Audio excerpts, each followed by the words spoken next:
Okay, let's dive in. There's this pretty staggering statistic out there. 15% of men back in 2021 said they had no close friends. 15%. Yeah, and compare that to 1990, it was only 3%. That's a massive jump. Huge. And look, this isn't just, feeling a bit blue. This loneliness epidemic, it's tied to real problems, more depression, anxiety. And even physical stuff, right? Like heart disease. Exactly.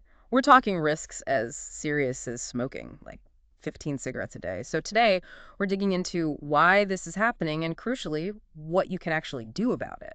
Yeah, and the research we looked at suggests it's not really about individual guys failing. It's more cultural. Cultural how? Well, this long-standing idea that men have to be, stoic, independent, and keep it all bottled up. Right, the strong, silent type. Exactly. And that actively works against being open or vulnerable, the very things you need for, well, deep connection. It leads straight to this isolation. Okay, so that's the problem, that stoicism route.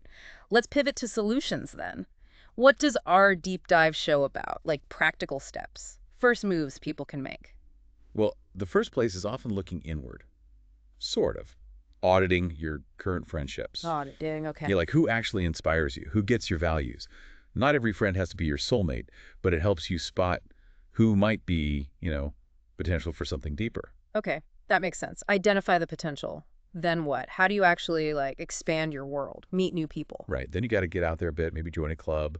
Could be sports, volunteering, even, I don't know, a library group. Or those apps, like Bumble BFF. Yeah, those two. Or honestly, just striking up small conversations. You're in a coffee shop, someone's reading a book you like, comment on it. Easier said than done sometimes, Yeah, but totally. yeah. But remember, lots of other people are feeling this too, looking for connection. So you kind of have to spread your wings a little.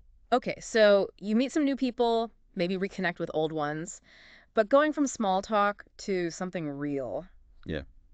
that feels like the biggest hurdle. How do you deepen things? Absolutely. That's the key, isn't it? Yeah. And the bridge really is vulnerability. Uh-oh, the V word.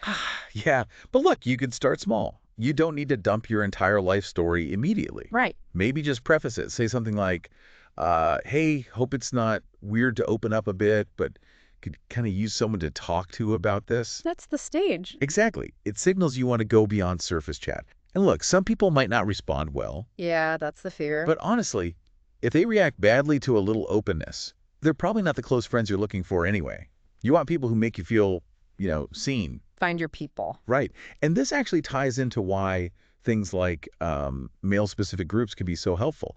Things like F3 Nation, fitness, fellowship stuff, or even therapeutic groups. Because they create that space. Yeah, a structured, safer space to connect over something shared, but also to actually talk. Go a bit deeper than usual. Okay, that makes a ton of sense. But still, that fear of rejection, it's powerful, especially if you've been conditioned to be closed off. Is there like a mindset shift?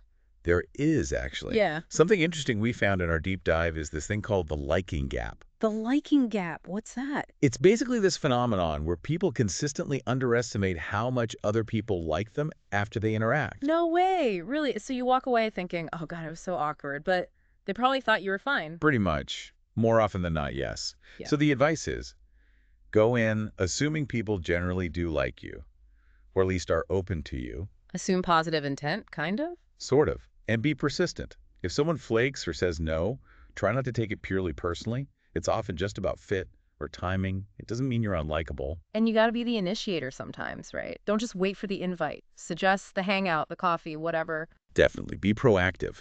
And ultimately, what this all points to is that real strength, maybe real masculinity, isn't about being a lone wolf. It's the opposite. Yeah, it's about having the courage to be a bit vulnerable, to reach out, to build those connections. And doing that, it's not just good for your social life. It literally boosts your mental and physical health. So a final thought to leave everyone with. Maybe think about what brotherhood actually means to you right now. And then maybe commit to one concrete thing this week, just one small step, to try and build a deeper, maybe slightly more vulnerable connection with another guy.